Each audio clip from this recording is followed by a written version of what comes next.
श्रीमद् भगवद गीता अनुसार योग की परिभाषा। भारत का प्राचीन सहज राजयोग जो दुनिया भर में प्रसिद्ध है, वह तो गीता ज्ञान से ही आता है। गीता में भगवान ने बताया है, अनोर अनियाम समनुस्मरेत। यह गीता के 8वें अध्याय का 9वां श्लोक अर्थात आत्मा और परम पिता परमात्मा का स्वरूप क्या है। आत्मा अति सूक्ष्म अनुरूप बताई है, जिसकी रोशनी आँखों में से निकल रही है। शरीर में आत्मा है तो आँखों में रोशनी है। आत्मा निकल जाती है तो आँखों की रोशनी खत्म हो जाती है। इसलिए आत्मा ज्योति स्वरूप भी है, जो शरीर के उत्तम अंग भ्रिकुटी में निवास करती है। इसलिए कन्याओं माताओं द्वारा अपनी भ्रिकुटी में बिंदी लगाने की परंपरा खास भारत में आज भी चली आ रही है, जो आत्मिक स्मृति में टिकने की निशानी है और पुरुषों द्वारा युद्ध में जाते समय विजय पाने की निशानी भी टीका ही है। इसलिए युद्ध में जाने से पहले माताओं कन्याओं द्वारा पुरुषों को टीका लगाया जाता है। गीता के 8वें अध्याय के 10वें श्लोक में भी लिखा है, भ्रुवो मध्य प्राणम आवेश्य सम्यक, अर्थात भ्रिकुटी में प्राण रूप आत्मा को भली भांति स्थिर करना चाहिए। यह ज्योति स्वरूप अनुरूप आत्मा एक अत्यंत छोटी बैटरी के मुआफिक है, जो सृष्टि के आदि सतयुग से ही शरीर की इंद्रियों के द्वारा सुख भोगते भोगते कलयुग के अंत में बिल्कुल क्षीण हो जाती है। उस क्षीण हुई बैटरी को फिर से पावरफुल बनाने के लिए विशालतम चैतन्य जनरेटर के रूप में परम पिता शिव निराकारी आत्माओं के लोक परमधाम से इस मनुष्य सृष्टि पर भारत में आकर कलयुग के अंत में खास भारतवासियों को और आम सारी सृष्टि के मनुष्यों को गीता ज्ञान देकर आत्मा परमात्मा और सृष्टि के आदि मध्य अंत के रहस्यों को समझाते हैं। भगवान बताते हैं कि जैसे आत्माएं ज्योति बिंदु है, निराकार है, वैसे परम पिता शिव भी निराकार ज्योति बिंदु है।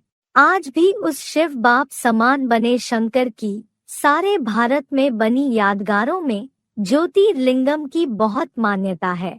जैसे चैतन्य आत्मा गर्भ में जड़त्वमय साकार शरीर में प्रवेश करती है, वैसे परम पिता शिव भी मनुष्य सृष्टि के हीरो पाठधारी अर्जुन एडम आदम या आदिदेव शंकर के शरीर रूपी तामसी तन में प्रवेश करते हैं और उनके द्वारा गीता ज्ञान सुनाते हैं, जिसका यादगार चित्र सद्भाग्य का अर्जन करने वाले अर्जुन रूपी रथी और भगवान सारथी के रूप में इंद्रियों रूपी घोड़ों की मन बुद्धि रूपी लगाम पकड़े हुए गीता के मुख्य पृष्ठ पर दिखाया जाता है। परंतु वह आकर्षण मूर्त भगवान कृष्ण नहीं है, वरन शिव शंकर भोलेनाथ ही है, क्योंकि वही कलातीत कल्याण कल्पांतकारी हैं। वही एटम बमों से कल्प का अंत कराते हैं। इसलिए उनके नाम के आगे हर हर बम बम लगाया जाता है। वे आते हैं तभी ब्रह्मा द्वारा ब्राह्मण देवताओं की नई सृष्टि की स्थापना के साथ साथ शंकर की प्रेरणा द्वारा एटम बमों का निर्माण भी कराते हैं। कृष्ण तो 16 कला संपूर्ण देवता है, कलातीत ज्ञान सूर्य भगवान नहीं। भगवान आकर बताते हैं कि मनुष्यों की आत्मा रूपी बैटरी जो कलाहीन कलयुग के अंत में अति तामसी बनने से क्षीण हो जाती है, उसे मुकर्रर शरीर रूपी अर्जुन रथ में आए हुए ज्योति बिंदु परम पिता शिव की याद से ही 16 कला संपूर्ण देवता बनाया जा सकता है। ये कृष्ण की 16 कलाएं सतयुग में ही होती है, जिन्हें कलाहीन कलयुग के अंत में और 16 कला सतयुग आदि के पुरुषोत्तम संगम युग पर स्वयं भगवान ही सहज राजयोग सिखाकर संपन्न बनाते हैं।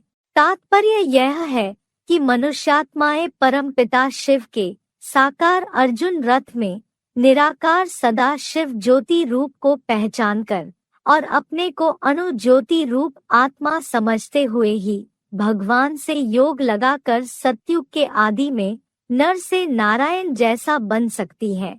यही गीता में राज विद्या, राजयोग का उपदेश है। गीता के 9वें अध्याय में भगवान ने बताया है, राजविद्या राजगुह्यम पवित्रम इदम उत्तमम प्रत्यक्षावगमम धर्म्यम सुसुखम कर्तुमव्ययम। गीता के 9वें अध्याय का दूसरा श्लोक। यह एडवांस गीता ज्ञान, राजाओं की विद्या है, राजाई का रहस्य है, अत्यंत पवित्र है, विधर्मियों की अपेक्षा सर्वोत्तम ज्ञान है। सिर्फ इस पुरुषोत्तम संगम युग में साक्षात ईश्वर से प्रश्नोत्तर पूर्वक प्रत्यक्ष जाना जाता है। पालन करने के लिए अत्यंत सुखदायी है, अविनाशी है और सत्य सनातन धर्मानुकूल भी है। मनुष्य मात्र जो अपन को देह समझ बैठे हैं, वे इसी उपदेश के माध्यम से अपनी ज्योति बिंदु आत्मा का योग, निराकार सो साकार ज्योतिलिंगम ज्योति बिंदु परमपिता प्लस परमात्मा से जोड़ सकते हैं और 16 कला संपन्न, संपूर्ण निर्विकारी, संपूर्ण अहिंसक, मर्यादा पुरुषोत्तम देवता बन सकते हैं। इसके लिए अभ्यासेन तु कौन्तेय वैराग्येन च गृह्यते गीता का उपदेश है। गीता के 6वें अध्याय का 35वां श्लोक। ज्योति बिंदु आत्मा और परमात्मा की एकाग्र याद के बिना मनुष्यात्माओं को कोई ईश्वरीय प्राप्ति नहीं हो सकती। इसके अलावा मनुष्य गुरुओं द्वारा बताया हुआ और कोई उपाय नहीं है। ये आसन प्राणायाम देह के योग है, देह का भान बढ़ाने के योग है। इनसे आत्मा की सद्गति नहीं हो सकती। इनसे मनुष्य की मेंटेलिटी गिरती रही है और गिरती रहेगी। इसलिए जल्दी ही सन्नद्ध महाभारत के बाद महामृत्यु रूपी साक्षात सामने खड़े आखिरी एटॉमिक चतुर्थ विश्व युद्ध महाविनाश से पूर्व ही ओरली गीता ज्ञान द्वारा भगवान कहते हैं, सर्वधर्मान परित्यज्य मामेकम शरणम व्रज।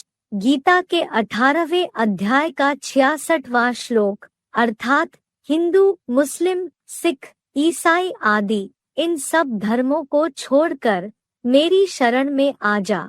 अब कलयुग के अंत में इन सब धर्मों के आधार पर बनाए गए अनेकानेक कर्मकांडों की युद्ध भूमि में फिर से कल्प चतुर्युगी पूर्व की तरह वही धर्मक्षेत्रे कर्मक्षेत्रे संवेता युयुत्सवः वाली महाभारी महाभारत के तृतीय विश्व युद्ध में खून की नदियां बहाने वाली विकराल परिस्थिति सामने खड़ी है और गुप्त रूप में नई स्वर्गीय दुनिया की स्थापना का पाठ बजाने वाले आए हुए निराकार सो साकार भगवान भारतीय कौरवों, पांडवों और विदेशी यादवों, यवनों, क्रिश्चियंस आदि के बीच युद्ध क्षेत्र में शीघ्र ही प्रत्यक्ष होने वाले हैं। गुप्त वेश में सत्युग रचने आए शिव भगवान।